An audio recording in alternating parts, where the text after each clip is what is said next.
ang mga kwento ng pag-ibig, kwento ng buhay at kwento ng pag-asa dito sa Barangay Love Stories. Love Stories. Ang tiwala ang pundasyon ng isang mag-asawa. Para itong salamin na nagbibigay linaw sa kanilang pagsasama na kapag nabasag ay mahirap nang ibalik pa. Ikaw, kabarangay, paano mo ibabalik sa dati ang isang tiwalang minsan nang nabasag? Dear Papa Dudut, ang pag-aasawa ay isang panghabang buhay na panata. Para mapagtibay ang pagsasama ninyong dalawa ng iyong asawa ay kinakailangan ninyo ng pagmamahal, tiwala, pangunawa at sakripisyo. Ito ang mga bagay na sinumpaan namin ang babaeng aking nakaisang dibdib na pareho naming pinanghawakan, lalo na noong nakabuo na kami ng sarili naming pamilya. Bago ko po makalimutan, ako nga po pala si Gabriel, 35 years old mula sa Tugigaraw. Bago ko nakapagpatayo ng sarili kong negosyo ay dati po akong service crew.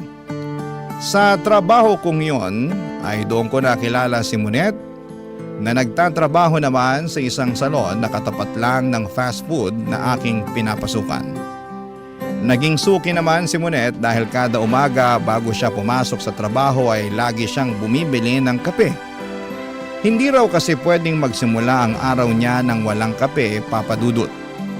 Sa araw-araw naming pagkikita mula sa mga simpleng batian at kumustahan ay nakabuo kami ng closeness hanggang sa unti-unti ay nauwi ito sa isang matamis na pag-iibigan. Hindi naman mahirap ibigin si Monet, Papa Dudut, dahil sa kanyang pagiging masiyahin at maalaga. Kahit nga sa mga simpleng bagay ay ramdam ko ang kanyang malasakit hindi lang sa akin kundi pati na rin sa ibang mga tao, Papa Dudut. Ang pag-iibigan naming yon ay tumagal ng 5 taon hanggang sa hindi inaasahan ay nakatanggap kami ng isang magandang biyaya na dulot ng aming pagmamahalan.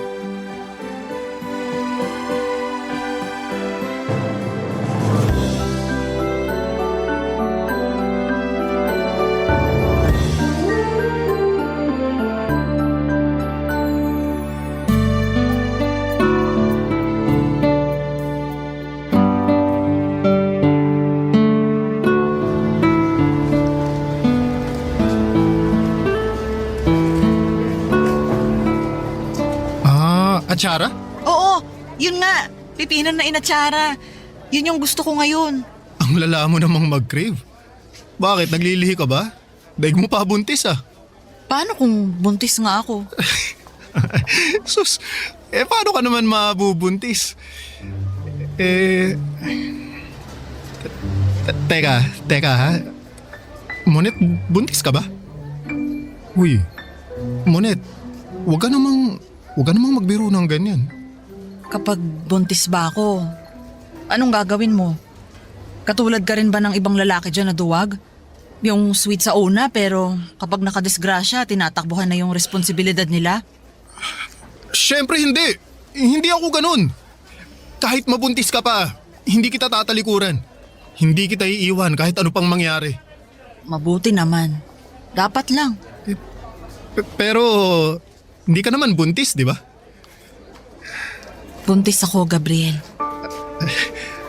Ha? Monet, hindi nga. Totoo ba? Buntis ka nga. Oo nga. Paulit-ulit. Sandali lang. Paano? Ha? Sinasabi mo bang magiging tatay na ako? Magkakaanak na tayo? O sige, lakasan mo pa para marinig tayo ng mga tao, para pagchismisan nila tayo. Pagchismisan nila tayo, wala akong pake.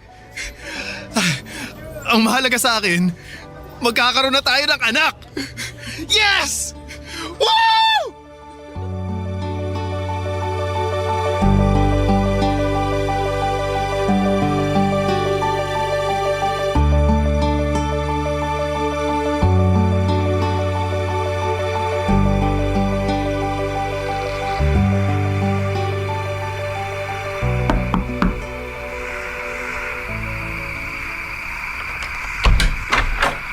Gabriel!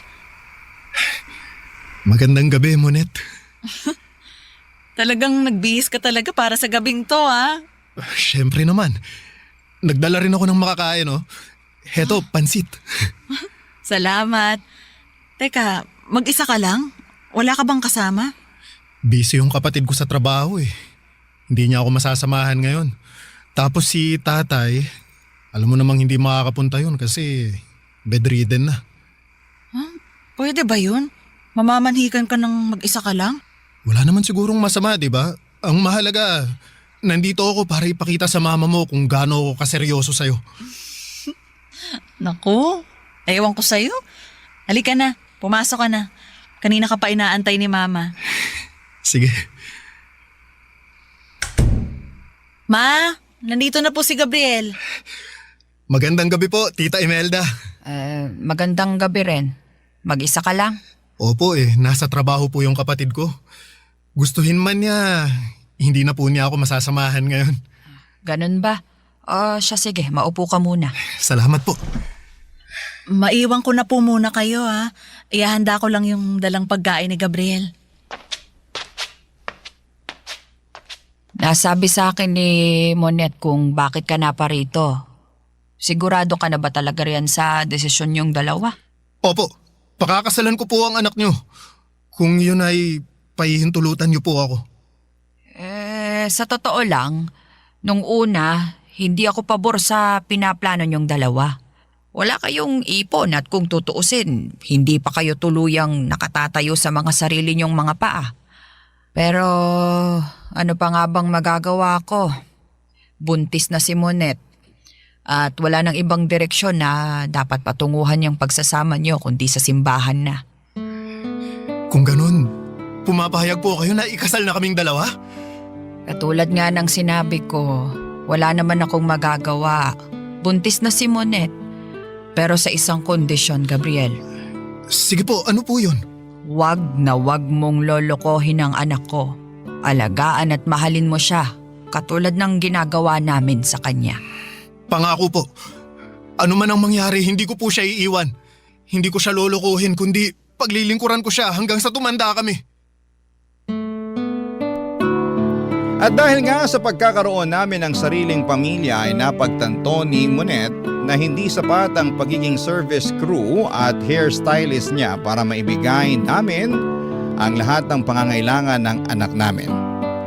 Kaya naman ang ginawa nito ay naghanap siya ng ibang trabaho. Noong dumungtong sa 2 taon, ang anak namin ay naisipan niyang mag-apply sa BPO at mapalad naman siyang nakapasok bilang customer service representative. Papadudot, aminado ako na malaki ang naitulong ng bagong trabaho ni Monet sa buhay namin. Hindi man maganda sa pakiramdam na mas malaki ang kinikita ng asawa ko kumpara sa akin ay malaki pa rin ang pasasalamat ko na dahil sa kanya ay natutustusan namin ang lahat ng pangangailangan ng anak namin. Ang hindi lang magandang aspeto sa trabaho niyang yon ay nagkahiwalay kaming dalawa dahil nasa Maynila ang trabaho nito. Noong nakapag-ipon ay binigyan ako ni Monet ng puhunan para maipatayo ko na ang negosyo na matagal ko nang inaasam. Isang pansiteria. Mula sa pagiging fast food crew ay unti-unti kong natutunan ang mga patakaran sa pagpapatakbo ng negosyo. Mula sa pakikitungo sa mga supplier, pagbuo ng menu hanggang sa pag-aasikaso ng mga customers.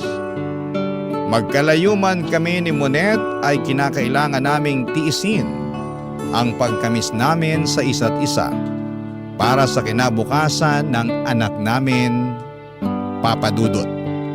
Noon ay mas sinubok ang tatag naming mag-asawa pagsapit ng taong 2020.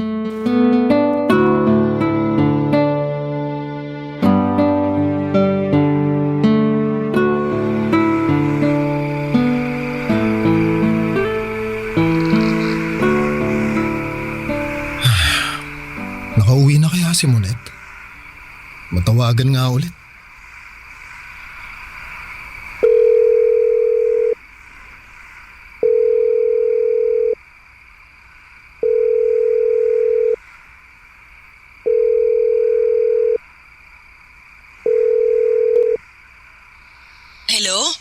Gabriel?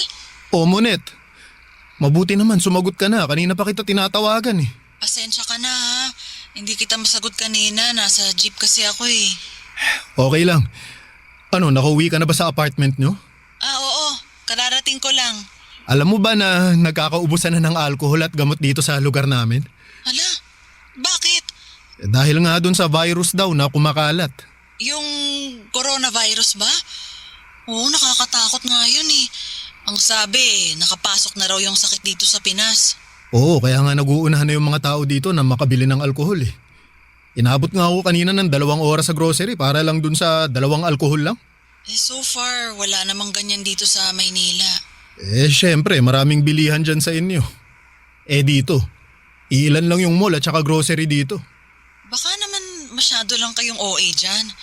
Ang sabi naman sa balita, huwag mag-alala eh. Paano hindi mag-aalala yung mga tao bali-balita na magkakaroon daw nung lockdown? Talaga? Wala namang ganyang balita dito ah. Naku, anong wala? Dyan nga ata sa Maynila unang nag-announce na magkakaroon ng quarantine. Hala, totoo ba? Hindi na kasi ako masyadong nakakanood ng balita. Nakakatakot naman. Ganun na ba talaga kaseryoso? Oo, kalat na kalat yan sa social media. Naku, Munit, umuwi ka na lang kaya muna dito sa probinsya. Gabriel, hindi ko pwedeng iwan yung trabaho ko rito. Mas mahalaga pa ba yan kaysa sa kalusugan mo? Paano kung mahawa ka ng virus dyan? Masyado ka namang nagpapadala sa mga balita. Siguraduhin mo munang totoo yung sinasabi nilang quarantine. Baka mamaya fake news lang pala yan. Alam mo naman ngayon sa social media, nagkalat na ang fake news. Ay, basta mag-iingat ka dyan ha. Magdala ka rin ng alkohol mo at kung maaari, huwag ka munang makihalubilo sa maraming tao. Oo, huwag kang mag-alala. Lagi akong may dalang sanitizer. At saka, Munet, kapag nag-announce sila ng quarantine, umuwi ka na agad dito ha? Oo na. Sige na, maliligo muna ako. Malagkit ko na eh. Tawag na lang ulit ako mamaya ha? Oh, sige. Bye-bye. Bye.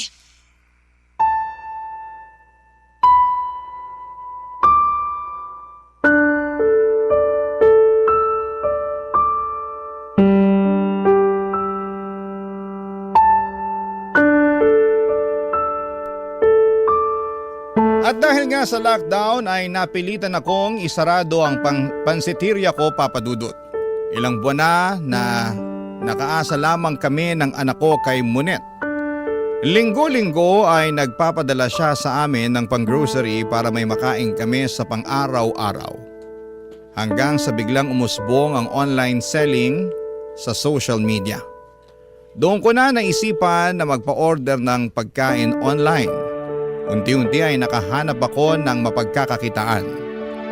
Nakakatakot mang lumabas noong mga panahong yon ay kinailangan kong makipagsapalaran sa labas para lamang ma-deliver ang mga pa-order kong pansit. Sa parehong pagkakataon, Papa Dudut, ay hindi nawala ang pag-aalala ko para kay Monet dahil noong mga panahong yon ay mag-isa lamang siya sa Maynila. May kasama naman siya noon sa tinitirhan niyang apartment pero bago pa man ang lockdown ay nakauwi agad ito sa kanilang probinsya kaya naiwang mag-isa doon si Munet. Nasa maayos man siyang kalagayan ay hindi ko maiwasang mabahala dahil walang mag-check sa kanya kapag may sakit siya o kung anuman. Kaya naman bilang asawa ay ginawa ko ang lahat para matiyak na nasa mabuting kalagayan sa pagdaan ng bawat araw ang asawa ko. Hindi natatapos ang araw nang hindi ko siya natatawagan para masigurado kung safe siya. Oras-oras ay kinukumusta ko siya kahit na nakukulitan na siya sa akin. Mapanatag lamang ang kalooban ko. Pero sa sobrang pag-aalala para sa kalagayan ng asawa ko ay hindi ko inaasahan na ako palang malalagay sa kapahamakan, Papa Dudut. Barangay Love Stories. Barangay Love Stories. Naging mahirap ang buhay namin noong pandemic, Papa Dudut. Mahigit 1 taon ding iisa lamang ang naging routine ko. 4:00 pa lamang ng madaling araw ay lumalabas na ako para mamili ng mga rekados na gagamitin ko para sa pansit na pa-order ko online. Gamit ang motor na hinuhulugan pa namin noong mga panahong yon ay araw-araw po akong nagdi-deliver. Umulan man at umaraw, nalang takot na baka mahawaan ako ng COVID. Pagsapit ng gabi ay naglalaan kami ni Monet ng oras para sa isa't isa para naman kahit papaano ay mapanatili naming maayos at matatag ang relasyon namin. Kahit nga wala na kaming napag-uusapan ay kung ano-ano na lamang ang ginagawa namin para maaliw namin ang isa't isa. May punto noon na sabay kaming nanonood ng pelikula o di kaya ay naglalaro ng online games. Sa mga simpleng paraan na yon, hindi namin napapabayaan ang aming relasyon bilang mag-asawa. Pero ang inaasahan naming maikling lockdown lang ay nauwi sa mahigit 1 taon. Minsan habang nagbibilang ako ng kinita sa buong maghapon, bigla kong naiisip kung hanggang kailan ko kakayanin ang ganong sistema na laging nagmamadali sa labas. Laging may takot dahil sa pangamba sa kumakalat na virus. Ganon pa man sa tuwing maririnig ko ang boses ni Monet. Kahit malayo ay agad na napapawi ang lahat ng pagod ko. Siya ang nagsilbi kong lakas sa bawat pagsubok na dumadaan sa buhay ko. Doon ko napagtanto na hindi lang pala negosyo o kabuhayan ang dapat na inaalagaan sa gitna ng pandemya, kundi pati na rin ang pagsasama naming dalawa, Papa Dudut.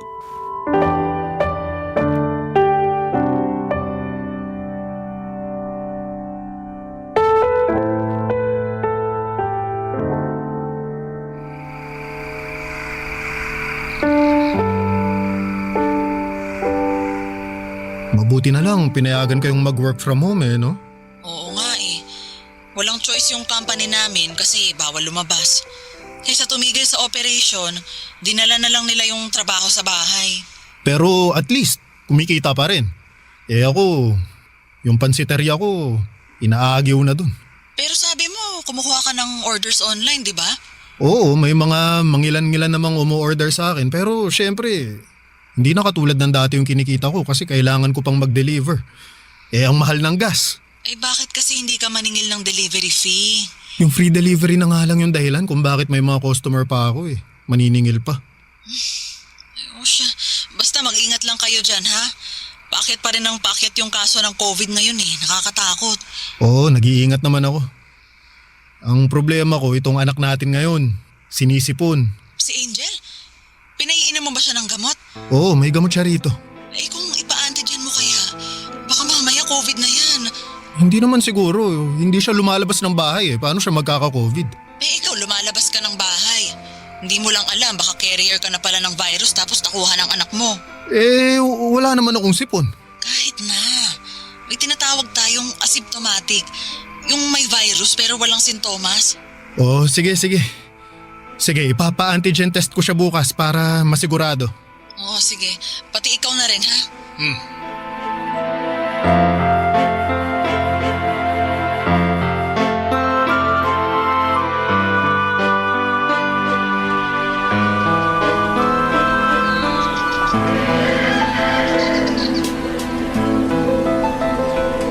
Hello, Gabriel? Kumusta yung test nyo? May resulta na ba? Ayun, positive kami, Monet. Ano? Uy, yun na nga ba yung sinasabi ko Nasaan na kayo ngayon?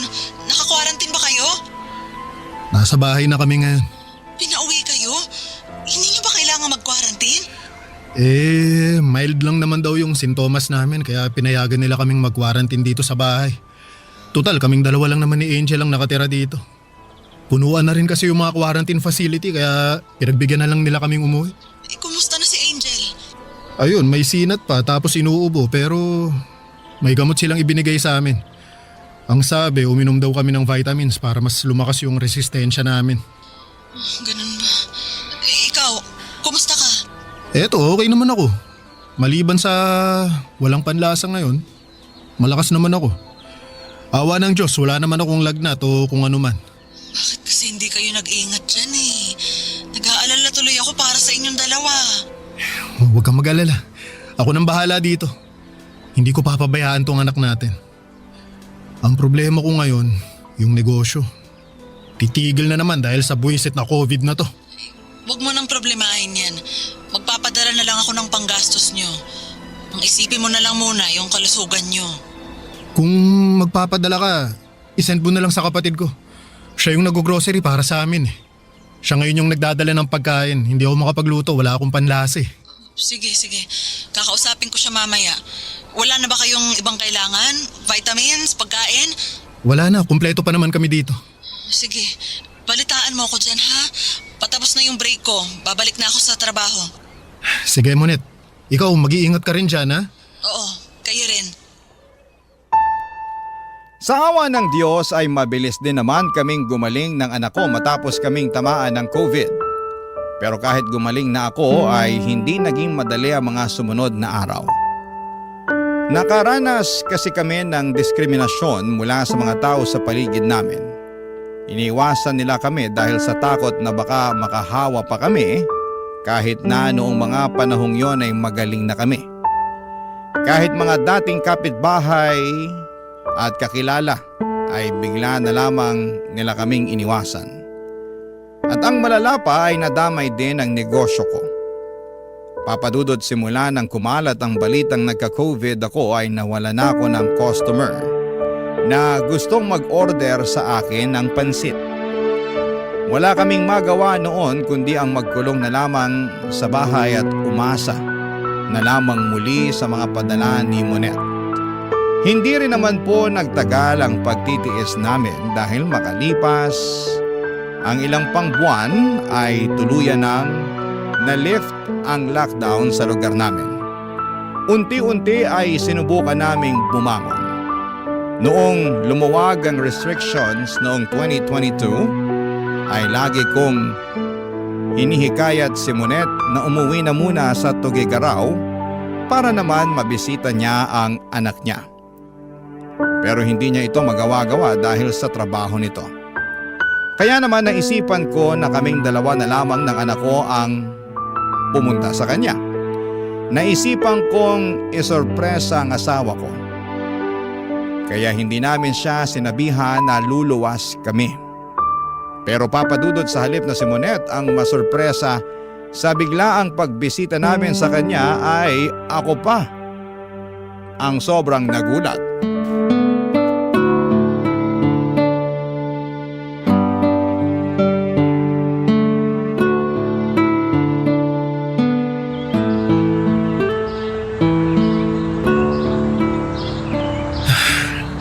Ito na yata yung apartment ng mama mo. Angel, pagkabukas ng pinto, sigaw ka ng surprise ha.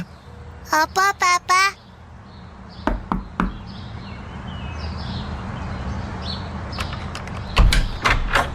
Surprise!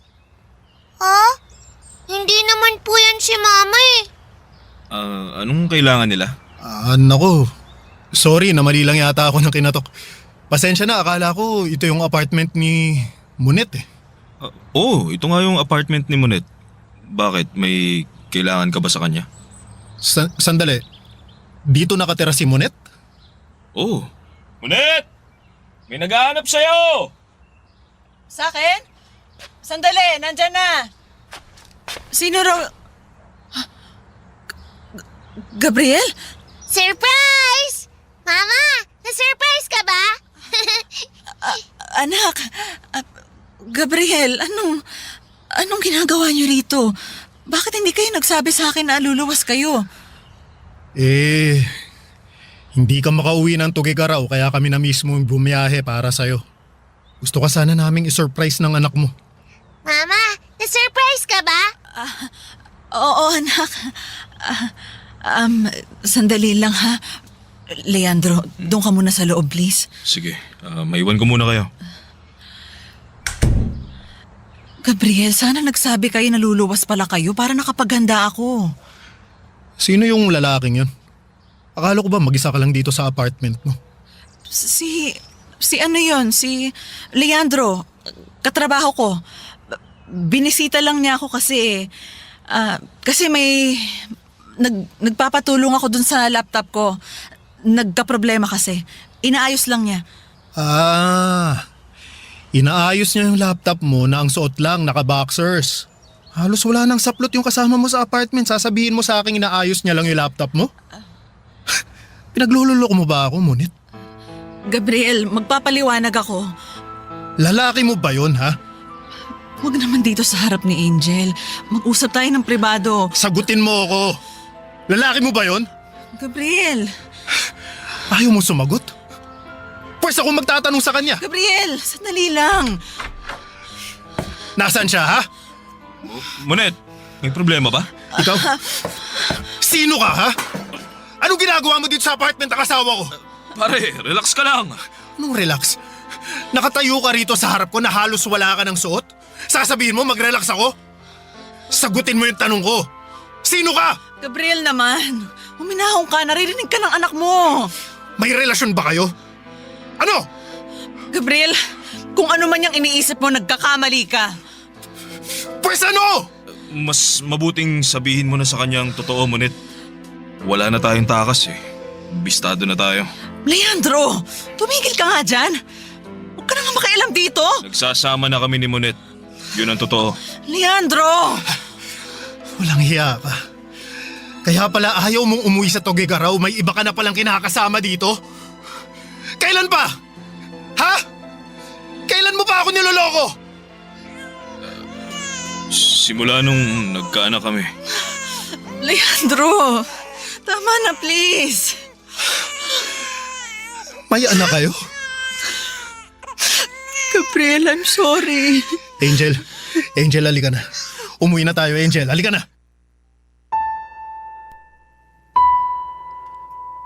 Papadudot ng araw ding yon ay bumalik agad ako sa Tugigaraw kasama ang anak namin. Buong biyahe ay pinipigilan kong umiyak. Gusto kong maging matatag para kay Angel pero sa bawat tahimik na sandali ng biyahe, naririnig ko ang tibok ng puso kong durog na durog. Pagdating sa probinsya ay paulit-ulit akong tinatawagan ni Monet. Nang mga panahong yon dahil sa galit ay hindi ko pa magawang sagutin ang tawag nito. Wala pa akong lakas ng loob na marinig muli ang boses niya. Kahit wasak na ang loob ko ay itinago ko sa mga kaibigan at kamag-anak namin ang totoong mga nangyari.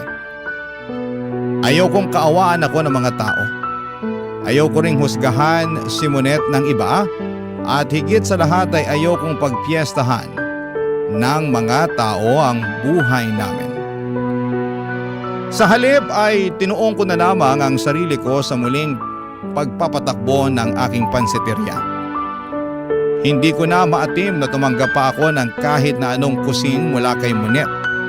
Kaya napilitan po akong umutang para lamang makapagsimulang muli. Sa awa naman ng Diyos ay unti-unti ring bumalik ang mga suki ko. Mahirap man ang pinagdaanan ko noon ay pinilit kong isantabi ang nararamdaman ko para sa anak ko.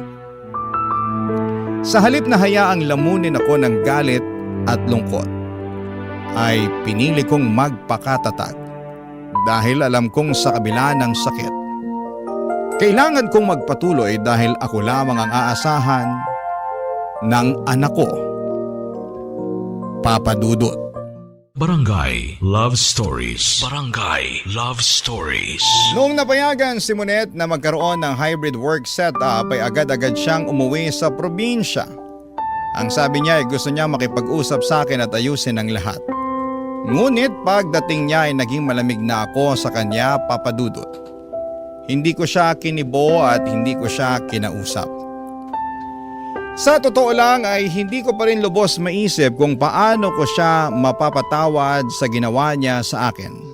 Araw-araw kaming nasa isang bubong noon pero parang magkaibang mundo ang kinakaroon na namin. Kung dati puno ng tawanan at kwentuhan ang bahay, noong panahon na yon ay puro katahimikan ang bumabalot sa pagitan namin.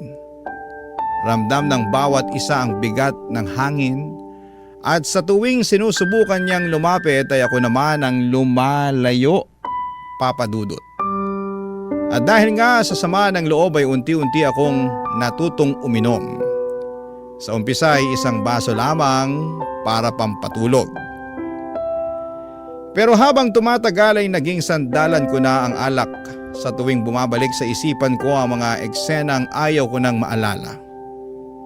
May mga gabi pa nga na sa mismong pansiteria na ako natutulog.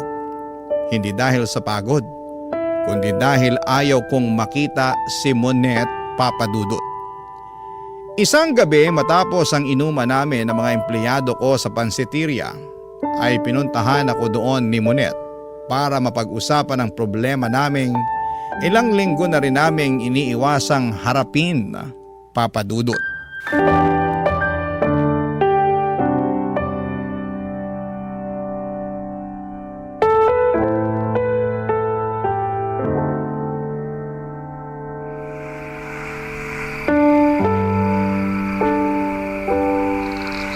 Hanggang kailan tayo magiging ganito? Ano, habang buhay mo na lang akong hindi papansinin? Anong gusto mong gawin ko? Magkunwari na walang nangyari? Gusto mo tanggapin kita ulit sa buhay ko na parang wala kang ginawang kasalanan? Bigyan mo naman ako ng pangalawang pagkakataon. Pagkakataon? Sige, bibigyan kita ng pagkakataon para magpaliwanag. Ikwento mo sa akin lahat, baka sakaling masagot mo yung bumabagabag sa isip ko kung bakit, Monette. Bakit mo nagawa sa akin yun? Please, kalimutan na natin yung nangyari. Magsimula na lang ulit tayo. Nandito na ako. Magsimula na lang ulit tayo, please. Anong kalimutan? Sa tingin mo ganun lang kadali yun? Gusto mo ako makausap? Sige, mag-uusap tayo. Paano kayo nagkakilala nung lalaking yun? Gabriel naman. Gusto mo makipag-usap, di ba? Simulan natin sa simula.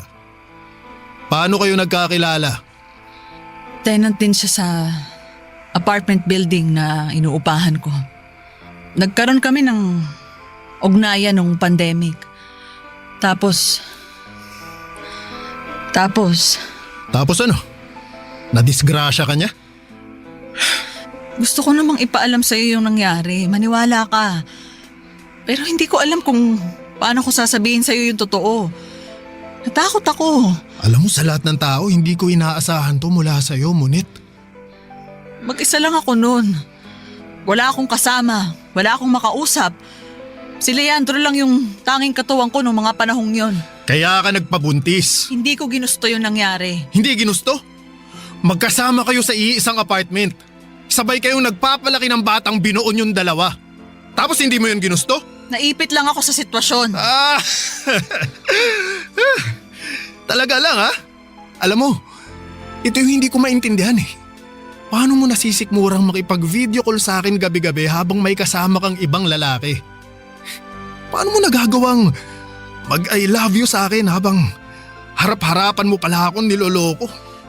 Gabriel, mahal kita. Alam mo yan. Kung ganun, bakit mo ako niloko?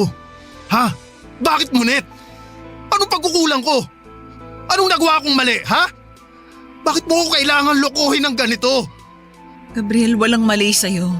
Wala kang pagkukulang. Sadyang malandi ka lang. Gabriel! Alam mo kung anong masakit? Ha? Niloko mo na nga ako. Nagpabuntis ka pa. Anong sasabihin natin ngayon kay Angel? Paano natin ipapaliwanag sa bata na yung nanay niya nabuntis ng ibang tao kaya ngayon may kapatid na siya sa labas? Sabihin mo, Monette, ha? Sabihin mo sa akin kung paano. May intindihan naman siguro niya kapag lumaki na siya. Hindi, Monette. Hindi niya kailangang intindihin yun. Hindi dapat iniintindi yung bagay na ginawa mo eh. Bakit ka namin kailangang intindihin? Nagtaksil ka, yun ang nangyari, tapos! Ano bang kailangan kong gawin para mapatawad mo na ako? Gagawin ko lahat. Talaga? Kaya mong iwan yung lalaking yun? Kaya mong talikuran yung anak mo sa kanya? Kaya mo bang itapon yung buhay na binuo mo sa Maynila? Oo. Kaya ko. Gagawin ko lahat ng yon. Mapatawad mo lang ako. Basta bumalik lang tayo sa dati. Sige, Monette. Gawin mo.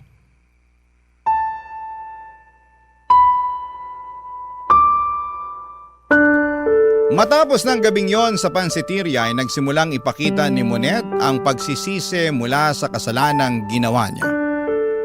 Bumawi siya sa amin at pinatunayan niya na sincero siya sa paghingi ng tawad. Nag-resign na siya sa trabaho at tinalikuran niya ang mga kaibigan at bagong pamilya na binuo niya para lamang patunayang nagsisisi na siya sa mga nagawa niyang kasalanan noon. At katulad nga ng napag-usapan namin ay binigyan ko si Monet ng pangalawang pagkakataon. Sinubukan kong ibalik ang lahat ng tiwala, ang respeto at pagmamahal.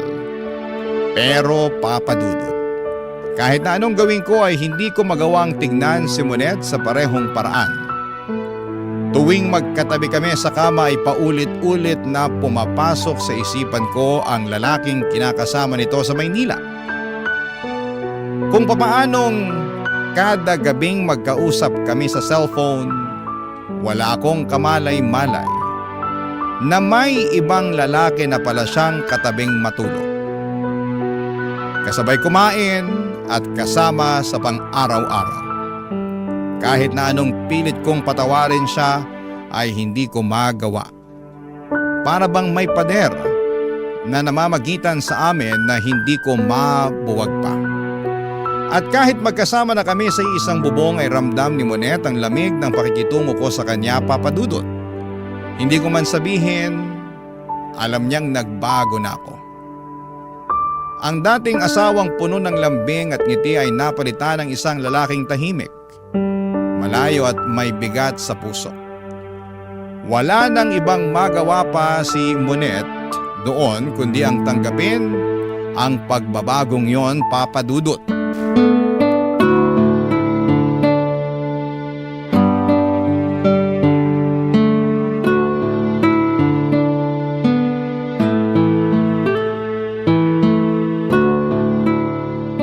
Sandali, mag-usap nga tayo. Gabriel, Ano? Pagod ako sa trabaho, Monet. ilang buwan na tayong ganito. Hanggang kailan mo ba itatanim dyan sa puso mo yung galit na nararamdaman mo? Anong magagawa ko kung hindi pa kaya ng puso kung tanggapin ka? Kahit magpakitang tao ka na lang sana, para sa anak natin. Ngayon, concerned ka sa sasabihin ng anak natin? Sana naisip mo yan bago mo kami pinagtaksilan. Gabriel naman, araw-araw mo na lang bang isusumbat sa akin yung nangyari? Bakit? Nahihiya ka? Paano tayo makakapagsimulan yan kung lagi mo na lang inuungkat yung nakaraan? Hindi ba pwedeng kalimutan na lang natin yung nangyari? Patawarin mo na ako alang-alang sa pamilya natin. Ngunit sa tingin mo hindi ko ginawa yan? Sinubukan ko. Pilit kitang pinapatawad, pilit kong kinakalimutan yung ginawa mo. Pero wala eh. Kahit anong gawin ko, masakit pa rin. Paano ko aalisin sa utak ko na nagkaroon ka ng ibang lalaki sa Maynila? Paano ko itatago yung katotohanan na may ibang anak ka na? Ha? Kaya pasensya na. Pasensya na kung hindi pa rin kita mapatawad hanggang sa ngayon dahil hindi ko talaga kaya. Hayaan mo naman akong buuin ulit yung pamilya natin. Mahirap bang magbigay ng pangalawang pagkakataon? Nagkamali ako, oo. Aminado ako. Pinagsisisihan ko na yung nangyari. Pero Gabriel naman, subukan ulit natin. Sirang-sira na ang tiwala ko sa iyo, Monet. Hindi ko alam kung kakayanin ko pang ibalik yung tiwala ko sa iyo. Pero kakayanin mo kung gugustuhin mo. Gustuhin ko man, hindi na pwede. Basag na yung tiwala ko eh. Parang salamin lang yan na kahit pagdikit-dikitin mo pa, hindi mo na yun maibabalik sa dati niyang anyo. Kahit hindi bumalik sa dati, basta mabuo, tatanggapin ko yon. Kapag ang salamin nabasag, gagamitin mo pa rin ba yun ulit? Hindi na, di ba? Ano ba dapat ginagawa sa basag na salamin? Itinatapon na yun. Anong gusto mong palabasin? Sinasabi mo ba na hindi na talaga natin maaayos to? Monet, mas magiging masaya ako kapag iniwan mo na kami ng anak mo.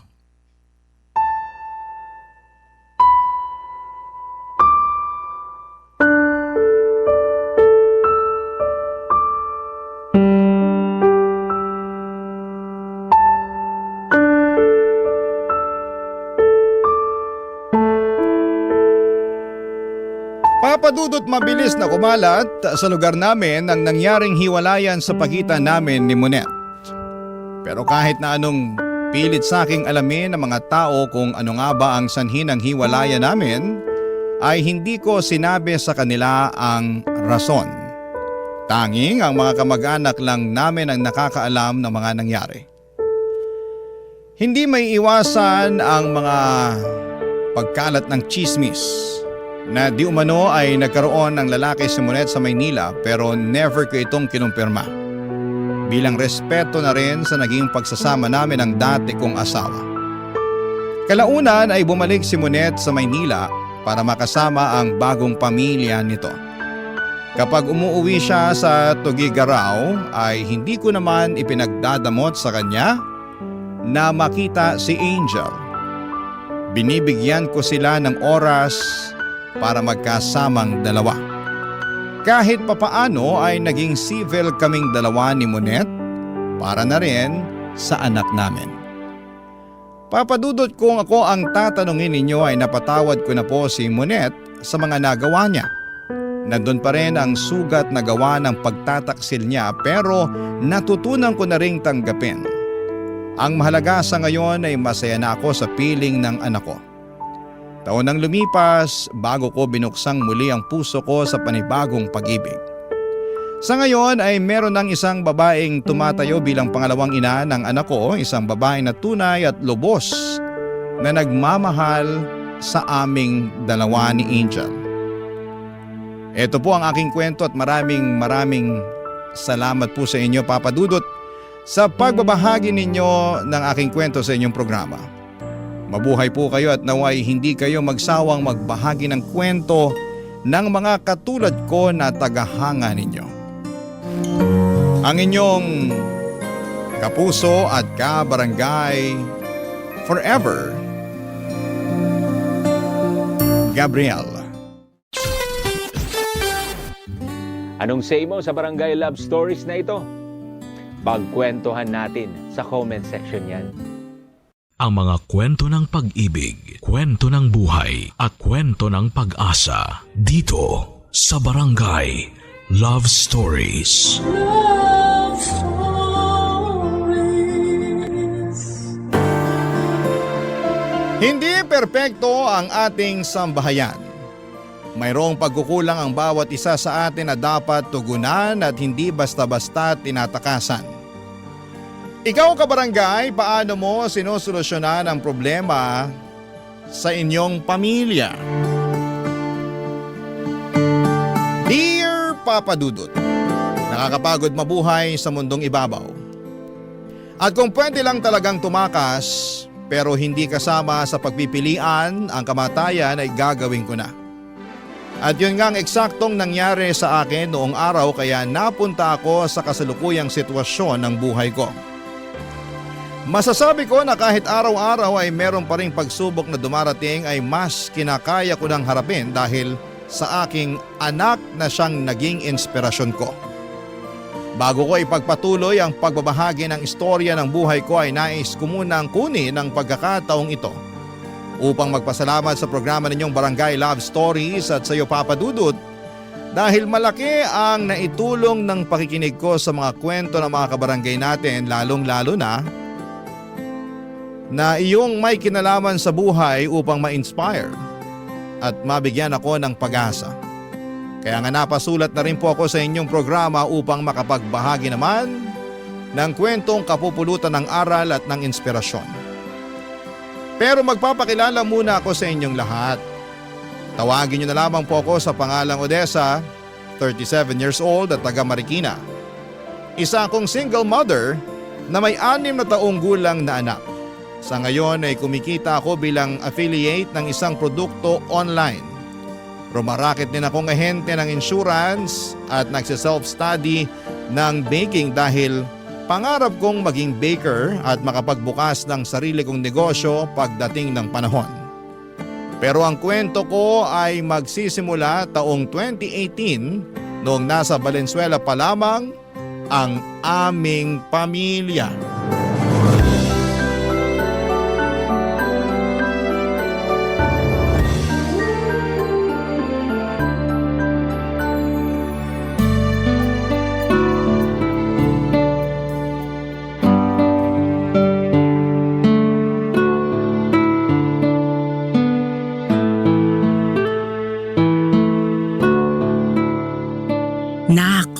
Alam mo ba, may sakit na naman yung pamangkin mo. Sino pong pamangkin? Ang dami ko kasing pamangkin. Di yung anak ng pinsan mo may sakit sa puso. Balita namin ng mama mo nasa ospital ulit. Awang-awa nga kami. Gusto nga sana naming puntahan doon. Kaso wala namang kaming mabitbit na kahit ano. Di po ba pwedeng dumalaw kahit walang dala? Pwede naman pero nakakahiya yun. Tingin ko di naman po nakakahiya yun. Lalo ibig lang sabihin nun iniisip nyo sila. At alam naman po nila yung estado ng buhay natin, di ba? Hindi tayo palaging meron. Oo nga, alam naman nila yun. At tingin namin ng papa mo, naiintindihan nila. Siguro ano po? Kami na lang talaga ng papa mo yung nahihiya. Kasi gustong gusto naming tumulong at mag-abot sa kanila kahit kaunti. Kaya lang, wala akong kinita ngayon dahil bihira naman akong nakakalabas para makapagtrabaho. Tapos, nagkasakit pa ako. Parang alam ko na po kung saan mapupunta tong usapan na to ah. Anak naman, huwag ka namang magsalita ng ganyan. Wala pa po kong sinasabi. Ang amin lang ng mama mo, kung meron kang extra na pera dyan, baka pwede mong ipahiram sa amin tapos ipantutulong lang namin doon sa anak ng pinsan mo. Pamangkin mo rin naman yung bata. Hindi ka ba naaawa sa kanya? Ano ba naman pong klaseng tanong yan? Siyempre naaawa po ko dun sa bata. Pero wala na po akong extra na pera dito. Nabigay ko na po kay mama para may pambudget tayo rito sa bahay natin. Ay, ganun ba? Paano na lang kaya to? Wala na raw extra ang anak mo eh. Hindi ko nga rin alam. Bakit po ba kasi kayo problemado dyan? Hindi naman po siguro required na tumulong o mag-abot kayo ng pera dun sa pamangkin ko. Lalong-lalo na wala rin po tayo. Alam naman namin yun. Alam nyo po pala, pero ang labas parang kinokonsensya nyo ko dahil wala akong ekstrang pantulong sa kanila. Hindi ka naman namin kinukonsensya. Nagtatanong lang ako sa mama mo kung anong gagawin namin. Kung wala kang extra na pera, hindi ka naman namin pipilitin. Tama ang papa mo, kaya huwag ka namang magsalita ng ganyan anak. Ay, pasensya na po. Ayos lang, walang kaso yun. Naiintindihan namin. Kasi baka walang-wala ka na rin pagkatapos mong magbigay ng pera para sa pamilya natin. Tapos hinihingang pa namin ng mama mo pantulong naman sa iba. Oo nga, naisip namin ng papa mo na hindi mo nga sila responsibilidad. Ay, meron pa naman po kung sobrang 1.5 dito. Baka pwede na po to. Ay, oo, pwede na yan. Malaking tulong na yan sa pamangkin mo. Salamat anak ha, hulog ka talaga ng langit. Pero last money ko na po yan ha. Pag nangailangan pa sila wala na po talaga akong mabibigay. Pamasahe ko na lang po nasa wallet ko.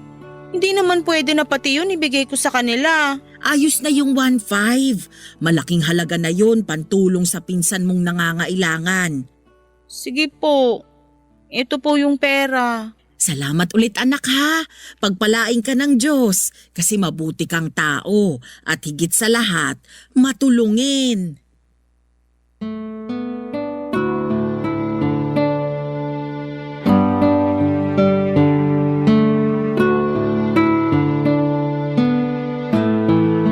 Papadudot mahirap lang ang pamilyang kinalakhan ko. 6 kaming magkakapatid at pangalawa ko, sakto lang ang kinikita ng mga magulang namin. Karpentero ang tatay samantalang mananahe at tumatanggap ng labada ang pinagkakakitaan ni nanay. Kung hindi sapat ay madalas kulang ang sinesweldo ng mga magulang namin, panggastos namin sa pang-araw-araw. Kaya hindi na katakataka na hindi nila kami kayang pag-aralin hanggang sa kolehiyo. Buti na lang, imbes na mag-asawa at magkaanak ay inuna ko ang paghahanap ng trabaho. Kaya lang, naatang naman sa mga balikat ko ang malaking bahagi ng responsibilidad nila mama at papa sa pamilya namin. Mapagbigay akong tao, alam ng pamilya ko at malalapit na kaibigan ko ang bagay na yan. Kaya nga kahit ako na yung nawalan, basta makapag-provide lamang ako sa mga mahal ko sa buhay ay walang kaso sa akin yon. Bukod kasi sa pagiging mapagbigay ay matiisin din po ako papadudot. Kumbagay kaya kong mamaluktot hanggat maiksi ang kumot. Para sa akin ay pera lang naman yan, kikitain ko pa ulit yan. Kaya siguro gano'n na lang din. Ang taas ng kumpiyansa at tiwala sa akin ng mga magulang namin na magbibigay ako kahit na anong oras sila humingi. At madalas gano'n ngang nangyayari, Papa Dudut.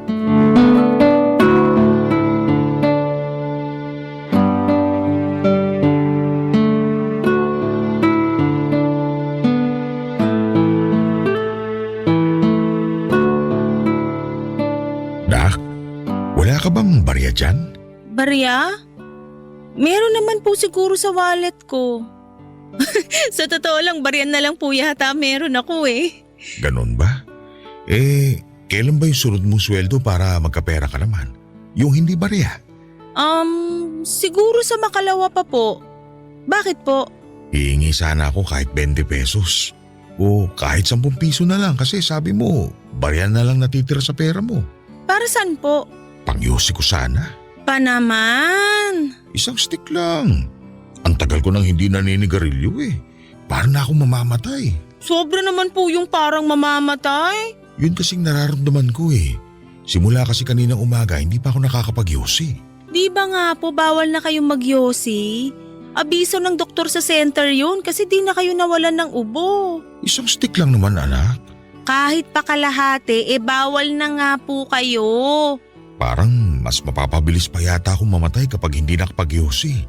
Kaya pagbigyan mo na ang tatay. Ha naman bakit niyo po sinasabi yan? Yun kasing nararamdaman ko. Kung isumbong ko kaya kayo kay mama para mapagalitan niya kayo, gusto niyo? Ay, parang ano naman tong anak ko. Kayo yung parang ano dyan kasi pag nagkasakit kayo, ako naman po yung halos mamatay sa pag-aalala. Hindi lang sa kalagayan nyo, kundi sa kung saan ko kukunin yung pambayad sa ospital at pambili ng gamot nyo. Buti sana kung tumutulong ibang mga kapatid ko, kaso di naman. Napakahirap panghingan, palibasa laging dinadahilan na may sarili na silang pamilya. Ganun naman talaga pag pamilyado ka na. Kaya naiintindihan namin ng mama mo yung iba mong kapatid. Sana naiintindihan nyo rin po ko, kahit wala pa akong pamilya. Naiintindihan ka naman namin. Sige na nga, hindi na ako hihingi ng pangyosi sa'yo. Sa mama mo na lang mamaya. Pa naman Binibiro ka lang. Mga biro nyo hindi nakakatawa, nakaka-stress po. Grabe naman. Nga pala anak, magbe-birthday na ang tito mo sa Makalawa. Sakto, sweldo mo nun, hindi ba? Opo, bakit po? Baka naman pwede mo siyang ibili ng regalo. Po? Bakit ko naman gagawin yun? Kasi nagkwento sa akin nung nakaraan yung tito mong yun. Hindi man lang daw maalala ng mga anak niya yung birthday niya. Walang pagbati, walang regalo, o kahit man lang mumurahing cake, wala raw. Kaya naisip ko na regaluhan mo siya para naman matuwa sa birthday niya. Hindi po ako mangangako kasi malaki po kaltas namin noon. Sige na, kahit isang pirasong t-shirt lang o mumurahing relo. Ang mahalaga, na iparamdam mo sa tito mo na naalala mo siya sa birthday niya. Sigurado matutuwa yung pag nalaman niyang may regalo ka para sa kanya. Pero di ko naman po responsibilidad na bigyan si tito. Lalo sabi ko nga malaki kaltas sa akin sa sweldo kong yun. Baka magkulang yung perang ibibigay ko sa inyo pang gastos natin dito sa bahay. Tayo naman makompromiso niyan. Kahit magkano lang naman. Sige na nak. Kikitain mo pa rin naman yung perang ibibili mo na regalo mo sa tito mo. Pero yung birthday niya, isang beses lang sa isang taon. Sige po, titingnan ko po kung may extra ako nun. Huwag mong tingnan. Pagdaanan mo para naman meron kang mapasayang tao sa araw na yun. Meron nga po akong napasaya. Pero di naman ako masaya. Anong ibig mo sabihin? Wala po. Buti pa matutulog na po ako kasi maaga pa po ako bukas sa trabaho. Matulog na rin po kayo at wag nyo na po talagang susubukang magyosi kasi kapag nagkasakit kayo, ewan ko na lang talaga sa inyo. Papa Dudut, kahit na mahirap ang buhay namin ay hindi naging maramot ang aming mga magulang. Kaso sa sobrang mapagbigay nila kahit na wala na sila ay ipipilit pa rin nilang magkaroon para makapag-abot at hindi masabing maramot. Sa kanila ko siguro naman na ang ugaling yon kaya kahit na walang-wala na ako at nahihirapan ay hindi ako makatanggi kapag nanghihingi sila. Kaya nga kahit na nagkulang ng malaki ang aking budget, ay nagabot na lamang ako kay Papa ng panregalo kay Tito noong sumasahod na ako. Pinagpasa Diyos ko na lamang ang lahat-lahat at umasa ako na sana'y wag na muna silang humingi sa akin sa mga susunod na araw. Dahil wala na talaga akong maibibigay. Tandang-tanda ko na nakatulog na lamang ako sa labis na kalungkutan ng mga panahong yon, Papa Dudut. Barangay Love Stories. Barangay Love Stories. Papa Dudut, ang alam ko kapag tumutulong tayo ay dapat bukal sa ating puso at nagiging masaya ang kalooban natin pagkatapos nating tumulong. Bukal naman sa aking puso ang pagtulong ko pero minsan ay hindi na ako masaya. Yun yung damdamin na malimit kong maramdaman dahil alam kong maling-mali yun, lalo na at pamilya at kamag-anak ko naman ang tinutulungan ko. Sa kabilang banda ay naisip ko rin, Papa Dudut, na baka dala lamang yon ng labis na pagkapagod at pananawa sa paulit-ulit na sitwasyon na aking kinasasadlakan. Sa kabila ng lahat ay mas tinatagan ko na lamang ang aking puso dahil yon lang naman ang magagawa ko ng mga panahong yon. Ayokong sumuko dahil kulang na lang ay padapain ako ng bigat ng buhay. Naniniwala kasi ako na may katapusan ng lahat at kasama na doon ang paghihirap. Yung bang darating ang araw na makakaluwag-luwag kami at magiging maayos din ang lahat. Gabi-gabi bago ako matulog, wala akong bukang bibig sa mga dasal ko kundi ang makaahon na sa kahirapan ng aming pamilya.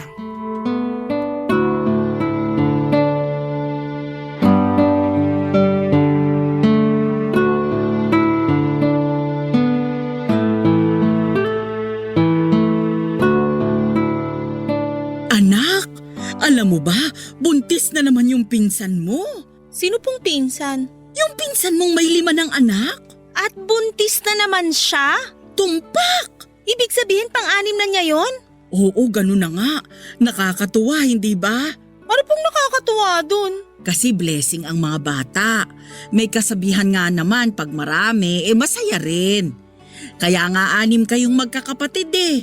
Dinamihan talaga namin kayo ng tatay ninyo para maging masaya yung pamilya natin. Magiging masaya lang po yung isang pamilya kung kayang buhayin ng magulang yung mga anak nila. Sobra ka naman. Nakaya naman namin kayong buhayin ng papa mo, hindi ba? Opo, pero hindi nyo kami nagawang pag-aralin kasi mas madalas pa tayong kinakapos kesa nakakaluwag. Nagkataon lang yon. Hindi po nagkataon yun kasi ganun din naman yung buhay nung pinsan kong yun. Mantakin nyo, hanggang ngayon hindi pa rin niya mabayad-bayaran yung pera na hiniram niya sa akin nung nakaraang taon kasi wala raw silang pera, na mahirap lang sila, ganito, ganyan, di naman nalalayo sa kanila yung buhay natin, di ba? Mahirap din tayo at minsan kinakapos sa pera pero buti nga nakakapagpahiram tayo sa kanila. Pabayaan mo na yung pera na hindi niya nabayaran sa'yo, anak. Ayos na yon. Pinabayaan ko na po, pero hindi po ayos yun kasi pinaghirapan ko yung pinahiram ko sa kanya. Ay, hirap sa inyo, kinukonsinti niyo yung iba nating kamag-anak kaysa kampihan ako ng sarili niyong anak. Ikaw na ang nagsabi, mahirap yung buhay nila. Huwag mo na lang sigurong pahiramin sa susunod na manghiram ng pera para wala nang problema. Hindi na po talaga kasi nadala na ako. Pero sigurado ako na manghihiram pa rin yan sa akin lalo ngayon buntis na naman pala. Ay, ewan sa kanila. Alam nila na mahirap ang buhay pero parang ginagawang biro. Hindi naman siguro. Anong hindi naman po siguro? Hindi maiiwasan yung ganyan lalo't may asawa siyang tao. Ikaw anak, kailan mo ba planong mag-asawa? Bakit niya po natanong? Kasi nasa 30 ka na, hindi ba? Nung kaedad mo ko, naka-4 na kaming anak ng papa mo. At pinagmalaki niyo pa po talaga yung bagay na yan sa akin? Sinasabi ko lang naman, saka dapat naman talagang ipagmalaki yon. Siyempre, kung di dahil sa pagmamahala namin ng papa ninyo, hindi kayo isisilang sa mundong ito. Pero ang issue rito, bakit nyo nga ako tinatanong kung kailan ako mag-aasawa? Dahil 30 na ako, ganon? Oo, malapit ka nang lumagpas sa kalendaryo yung edad mo. Tapos wala ka pa ring pinapakilala sa amin ng papa mo. Wala ka bang planong mag-asawa o magkaanak? Meron, pero sa sobrang busy ko sa trabaho, hindi ko na nagawang magpaligaw at mag-boyfriend. Nako, dapat pinaglalaanan mo ng oras kasi masarap magkaroon ng boyfriend. Gusto mo ba? Po? Gusto mo ba kako? Kasi meron kaming ipapakilala ng papa mo sa'yo. At kailan pa kayo naging si Cupido? Saka seryoso ba yan? Nak naman seryoso ako doon. Meron kaming ipapakilala sa'yo ng papa mo. Mabait ito at saka kursunada ka. Kaya sana, bigyan mo siya ng panahon para makilala mo ng husto. Teka, masyado naman po yatang mabilis yung gusto nyong mangyari. Anong mabilis doon? Lahat po. Ay nako, kaya ka na pag-iiwanan kasi babagal-bagal ka. Hindi dapat ganyan ang pag-uugali na pinapairal mo kung gusto mo pang makapag-asawa. Hindi niyo ako masisisi. Masyadong nakakagulat yung gusto nyong mangyari. Saka saan niyo ba nakilala yung nirereto niyo sa akin, ha? Naging amo siya ng tatay mo nung minsang may pinagawa sa bahay nila. Napagkwentuhan ka nila kasi nabanggit ka sa kanya ng papa mo kaya ayun, nagka-interes siya sa'yo. Sige na anak, pumayag ka nang makipag-date sa kanya. Sayang ang tsansa. Malaki pa naman ang matutulong niya sa ating pamilya.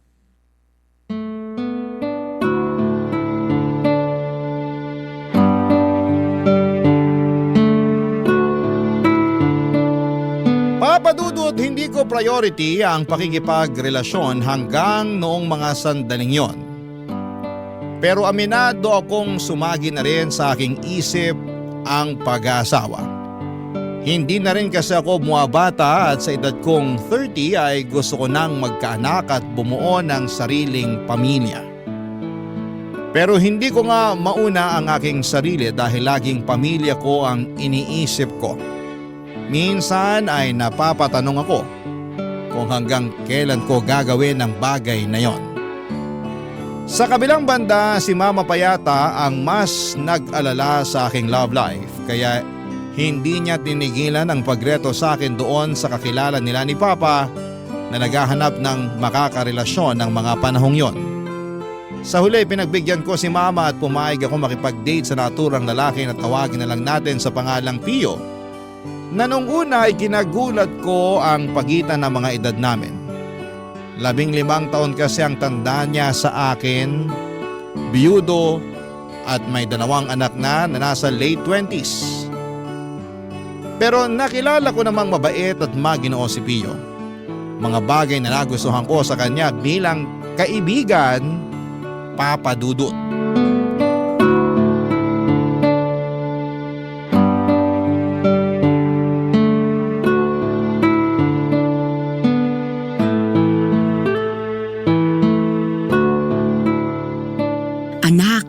Kumusta kayo ni Pio?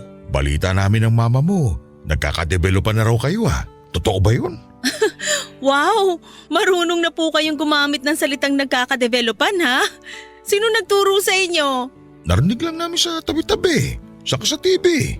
Saka bakit di namin malalaman usok-uso namang salita yan na ginagamit ng mga magsing-irog. Tama ang papa mo, hindi lang picture ang nade-develop, pati rin feelings. Tumpak! Dami nyo na talagang alam, ha? Ose, bakit hindi mo pa kasi masagot-sagot yung tanong ng papa mo? Oo nga, naghihintay at nasasabi ka kung malaman kung nagkakamabutihan na kayo ni Pio. Mabuti po ang turingan namin sa isa't isa bilang magkaibigan. Ano? Hanggang ngayon ba naman magkaibigan lang kayo? Baka naman magkaibigan pa lang ang ibig sabihin ng anak mo. Ano pong magkaibigan pa lang? Bakit? Meron pa ba kaming dapat maging turingan sa isa't isa bukod sa pagkakaibigan? Meron! Ano po? Anong ano po? Ako po yung unang nagtanong, Ma. Oo nga, pero hindi man lang ba pumasok dyan sa isip mo na magustuhan si Pio kahit kaunti? Kasi hindi ba gusto ka rin niya? Sinabi niya sa amin yun ng papa mo, kaya umasa kami na magkakadevelopan kayo. Tama ang mama mo, nak. Yung totoo, magkaibigan lang ba talaga kayo? Ay, yung totoo, umamin na po si Pio na gusto niya akong ligawan. O ayun naman pala. Pero hindi pa po ako pumapayag. Bakit naman? Kasi kasi hindi pa po ganun kalalim yung pagkakagusto ko kay Pio. Oo, mabait siya, maginoo. Pero ewan. Hindi mo na kailangang sobrang magustuhan si Pio para pumayag na magpaligaw sa kanya. At saka sabi ko nga, nade-develop yung feelings. Malay mo, pag andun na kayo, pag pumayag ka ng magpaligaw sa kanya, mapagtanto mo na gustong gusto mo pala siya. Kaya nga payo namin ng mama mo, huwag mo nang pakawalan si Pio. Kumbaga sa mga naglipa ng isda sa dagat, magandang klase na siya. Bakit? Dahil may pera siya. Ha? Saan naman ang galing yan? Naaalala ko lang kasi, ganyan-ganyan din yung bukang bibig ni Mama nung pinakilala niyo sa akin si Pio. Sabi ni Mama sayang daw ang tsansa dahil malaki raw ang matutulong niya sa pamilya natin. Ano pong ibig sabihin nun, di ba? Ha? Uy, tinatanong ka ng anak mo. Sus, magpapaka-plastic pa ba tayo rito? Totoo naman yung sinasabi ko. Pag naging kayo ni Pio, malamang sa malamang, maaambunan din ng biyaya tong pamilya natin, anak. Sigurado ako na kahit papano, mararanasan nating umasenso at mangyayari yun ng lubusan kung magiging mag-asawa kayo. Seryoso po ba talaga kayo? Ay, oo naman. Tingin mo sa akin nagbibiro? Yun nga, hindi kayo nagbibiro niyan, pero di ko lang mapigilang magulat. Naiintindihan ko naman ang mama mo kasi bihira lang yung may makakakilala at magkakagusto sa'yo tapos may pera. Sa yaman ni Pio, sigurado matutulungan niya ang pamilya natin, nak. Oo nga. Baka nga bigyan niya ng permanenteng trabaho yung papa mo. O pag nagkataon, hindi na niya kailangang umextra-extra. Alam mo namang may edad na rin yung tatay mo at dumadalas yung pagkakasakit. Kaya hindi na makapagtrabaho ng tuloy-tuloy, hindi ba? Pag nagkataon, magiging maayos talaga ang pamumuhay natin. At syempre, pati na rin ikaw. Anong pati po ako? Malamang, pag napangasawa mo si Pio, magbubuhay reyna ka na. Kaya sana, samantalahin mo na yung pagkakataon dahil minsan lang dumating sa buhay natin yung swerte. Papadudot, todo sulsul sa akin sina mama at papa na pumayag na raw akong sagutin si Pio upang maging boyfriend ko dahil mabait naman yung tao. Totoo rin naman yon kahit na maiksing panahon pa lamang kaming nagkakakilala. Sa totoo lang ay iba pala sa pakiramdam kapag merong tao na nakakaunawa sa'yo at nakikinig sa mga kwento mo.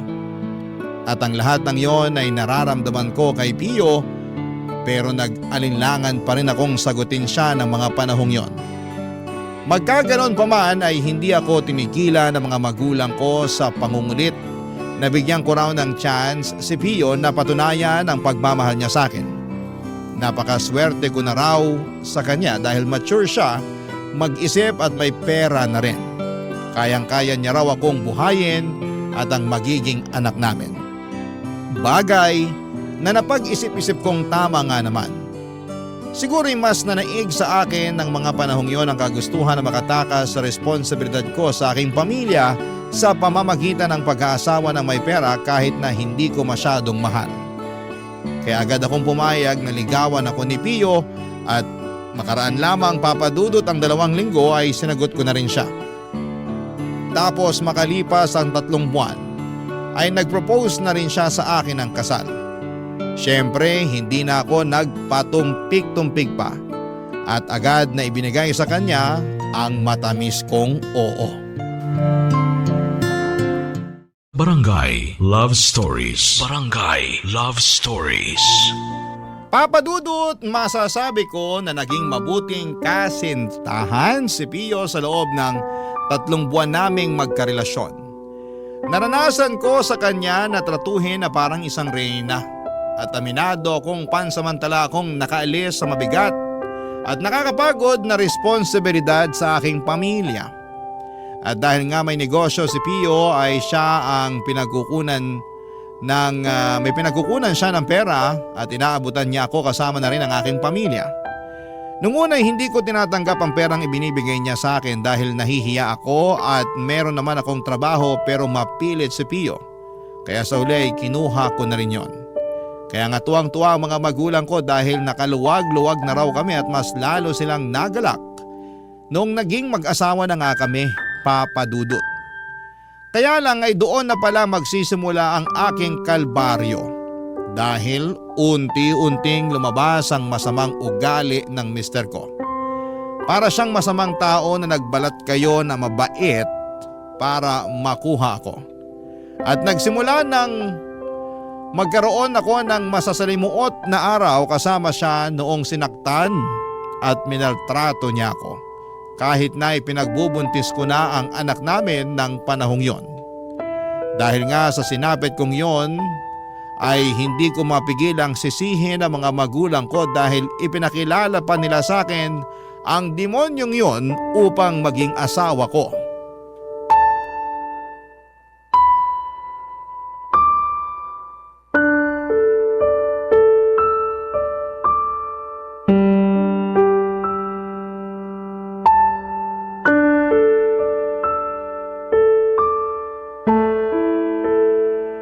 Anak, nag-aaway na naman ba kayo ni Pio? Kasi kung oo, ramdam na ramdam namin. Dahil hindi niya kami pinahiram ng pera nung nilapitan namin siya ng papa mo. Sinungitan din niya kami at pinagsalita ng masama na akala mo hindi kami mga magulang ng asawa niya. Gusto ko nga siyang pagsabihan nun kaso natakot naman ako sa sama ng tingin niya. Mukhang masama ang gising eh. Ibig sabihin ba ng buntong hininga na yan? Totoo nga na nag-away kayo? Opo, Ma. Nung nakaraan lang ang sabi mo, meron din kayong pinag-awayan, hindi ba? Bakit parang hindi na yata kayo nagkakasundong mag-asawa? Siguro inaaway mo siya, no? Ako pa po talaga yung nang-away. Sa aming dalawa yung mister ko yung palaging nagsisimula ng gulo. Paano siya nagsisimula ng gulong sinasabi mo? Mabilis na pong uminit yung ulo ni Pio, lalo na kapag may kinalaman sa negosyo at mga anak niya. Ang masakit lang doon, sa akin niya binubunto ng lahat, lalo na wala akong trabaho at laging nasa bahay lang nila. Anong bahay nila? Bahay niyo na yon simula nang pinakasalan ka niya. Hindi ko naman po nararamdaman na welcome ako doon kasi ibang-iba ako tratuin ng mga anak niya. Paanong iba? Basta, mahalata mo naman po kung hindi sila masaya na nandun ako. Ilang beses ko na rin sila narinig na may sinasabing masama tungkol sa akin sa mga kaibigan nila pag nandun sa bahay nila para tumambay. Sabi pa nga nila ginagamit ko lang daw yung daddy nila. Natural na saktan ako pero kinimkim ko na lang at hindi ako nagsalita ng kahit ano tungkol sa mga anak ng asawa ko. Baka naman kasi hindi pa nila ganap na matanggap na napalitan mo na yung namatay nilang nanay sa pamamahay na yon. Parang ganun na nga po. Masakit lang kasi umasa ako na okay ako sa kanila. Natanggap nila ako nung hindi pa kami mag-asawa ng daddy nila. Pero katulad ng tatay nila, magaling din silang magkunwari. Ano bang ginagawa sa'yo ng asawa mo pag umiinit ang ulo niya? Sinaktan na niya ako ng 2 beses pa. Nasampal na niya ako nung sinagot ko siya kasi punong-puno na ako sa pagsusungit niya sa akin. Inaasikaso ko lang naman siya. Ginawa niya yun? Opo. Bakit ngayon mo lang sinabi sa amin ng papa mo? Kasi ayaw ko na kayong mag-alala. Alam ko na mas gugustuhin yung intindihin ko yung ugali ng asawa ko. Unawain siya bakit siya nagkakaganon dahil yun yung gawain ng isang mabuting asawang babae. Pero minsan sumusobra na po si Pio. Hindi na ako masaya sa piling niya lalo madalas niya rin akong laitin kasi nagbago na raw itsura ko dahil sa pagbubuntis ko. Hindi na raw ako yung dating ako na nakilala at minahal niya at kung ano-ano pang masasakit na salita yung mga binabato niya sa akin. Naiintindihan namin ng papa mo yung nararamdaman mo. Pero ikaw na ang may sabi na dapat sa'yo magmula yung pagkukusa mo na intindihin ang asawa mo. Baka kasi masyado lang siyang pressure sa negosyo niya. Kaya sa'yo niya nabunton yung stress na nararamdaman niya. Pero syempre, mali pa rin na saktan at sampaling ka niya. Lalo't buntis ka sa anak ninyo. Mamaya, mapano ka niyan? Alam niyo naman po palang mali pero mas gusto niyo intindihin ko pa rin si Pio. Mag-asawa na kayo, Odessa. Hindi na lang kayo nagsasama sa iisang bubong na walang basbas ng simbahan sa pamamagitan ng kasal. Magkakaanak na kayo, hindi ba? Saka baka nabigla lang si Pio nung nagawa niya yun sa'yo. Seryoso po ba kayo dyan? Oo naman. Hindi kami tumanda ng ganito ng papa mo nang magkasama pa rin hanggang ngayon kung hindi namin nauunawaan yung konsepto ng pag-aasawa. Tama ang mama mo. Mabuti mong gawin manahimik at huwag palalain ang sitwasyon kapag nagagalit ang asawa mo. Sa halip na gatungan ng apoy sa tuwing nag-aaway kayo, pahupain mo ito. Papa Dudut, sobrang sama ng loob ko sa mga magulang ko dahil mas inisip pa rin nila ang kapakanan ni Pio kesa sa akin. Sa kabilang banda ay alam ko na meron din akong kasalanan dahil ginusto ko rin namang makasal sa kanya. Kumbaga naisip ko kasi na pwede kong matakasan ang kahirapan at responsibilidad sa pamilya ko kung makikisama ako sa kanya kahit na hindi ko pa siya gaanong kakilala. Alam kong mali na gamitin ko siyang paraan pero naniniwala ako na merong dahilan kung bakit siya dumating sa buhay ko. Kaya lang ay puro pagbabalat kayo lang pala ang lahat sa una pa lamang. Nagtiis pa ako ng ilang buwan hanggang sa maipanganak ko ang baby namin ni Pio pero hindi pa rin nagbago ang mister ko sa pananakit niya sa akin. Bukod doon ay natuto na rin siyang mambabae kaya nag-decide na rin po ako makipaghiwalay sa kanya. Yun na rin ang naging hudyat upang lumayo ako sa poder ng mga magulang ko dahil masamang masama ang loob ko sa kanila. Alam ko kasi na sisisihin lamang nila ako sa paghihiwalay namin ni Pio at baka gamitin na naman nila ako sa makasarili nilang kagustuhan. Hindi nga po nagtagal ay napadpad kami ng anak ko rito sa Marikina at sa mga nakalipas na taon ay kinaya kong buhayin siya ng mag-isa. Hindi ako humingi ng sustento kay Pio dahil sa trauma na iniwan niya sa akin. Mas ginusto ko na lamang na mapalayo kami ng anak ko sa kanya hanggang sa nabalitaan ko na namatay na siya noong 2021 dahil sa COVID-19. Mabilis pang nagdaan ang mga taon at neto lang 2025, nahanap ako ng isa sa mga kapatid ko sa social media at nakatanggap ako ng mensahe mula sa kanya na namatay ng araw ang tatay namin. At meron namang sakit si mama. Doon na nakiusap sa akin ang kapatid ko na makipagkita sa nanay namin dahil meron daw itong mahalagang sasabihin sa akin, Papa Dudut.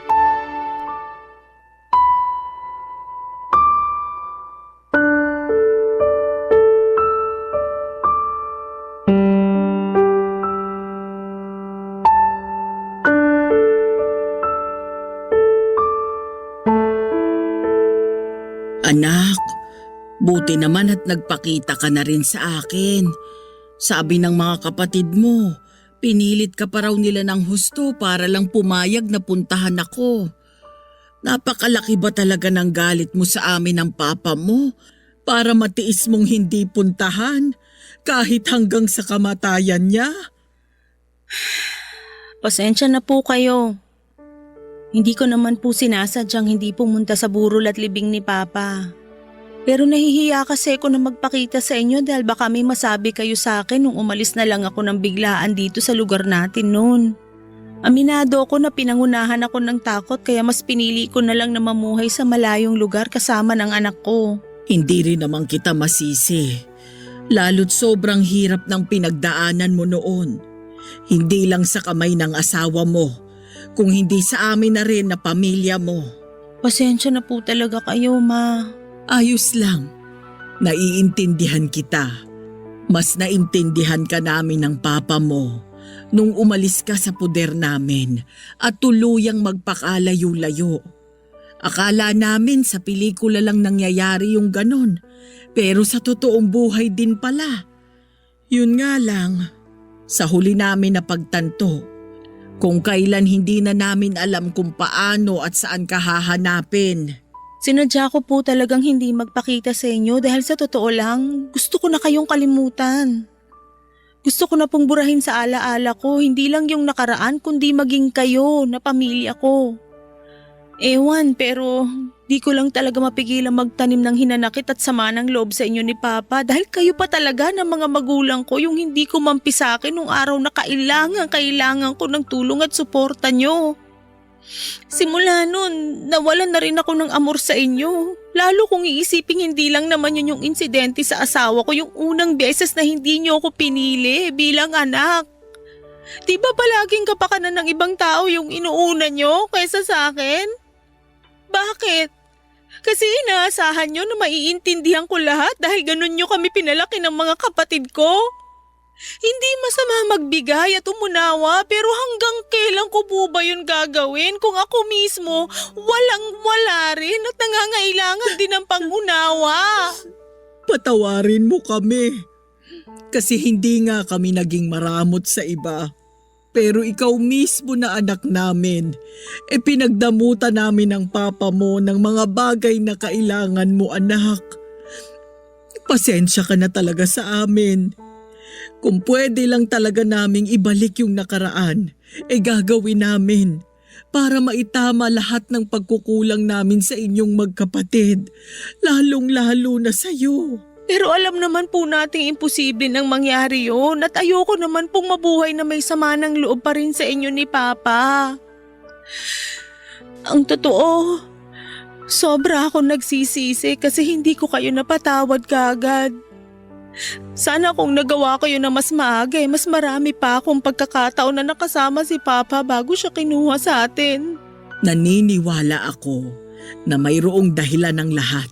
Kaya nangyari yung mga dapat mangyari. Saka hindi naman galit sa'yo ang papa mo. Medyo nagtampo lang ng kaunti kasi miss na miss ka na raw niya pero hindi ka niya nakita sa huling sandali niya.